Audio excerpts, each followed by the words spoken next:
علیکم ورحمۃ اللہ وبرکاتہ۔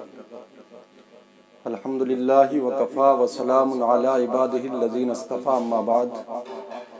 قال اللہ تبارک وتعالی فی القرآن المجید والفرقان الحمید: الہاکم التکاثر حتی زرتم المقابر، کلا سوف تعلمون ثم کلا سوف تعلمون، کلا لو تعلمون علم الیقین لترون الجحیم ثم لترونها عین الیقین ثم لتسألن یومئذ عن النعیم۔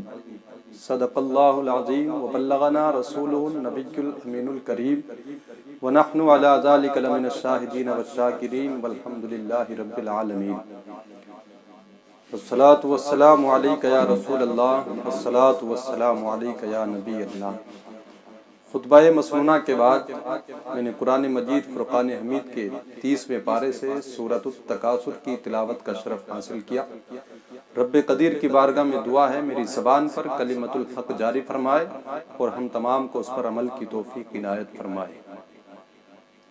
اللہ رب العزت نے ارشاد فرمایا: الہاکم التکاثر حتی زرتم المقابر، کہ تمہیں کثرت طلبی نے ہلاک کر دیا یہاں تک کہ تم قبروں تک جا پہنچے۔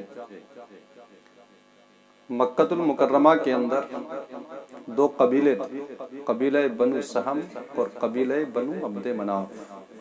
ان دونوں قبیلوں میں کسی بات پر کوئی الجھن پیدا ہو جاتی ہے، دونوں آپس میں تکرار ہوتی ہے۔ کسی نے اپنی مال کی زیادتی کو پیش کیا، کسی نے کہا افراد ہمارے زیادہ ہیں۔ تو جب یہاں یہ بات ان دونوں کے درمیان ہوئی تو اس بات تک پہنچے کہ ایک دوسرے کے سامنے اپنے افراد کی تعداد کو زیادہ پیش کرنے کے لیے ان لوگوں نے اپنے فوت شدہ لوگوں کی قبروں کو بھی گنانا شروع کر دیا کہ ہمارے افراد کسی طرح سے دوسروں سے زیادہ ہی رہیں۔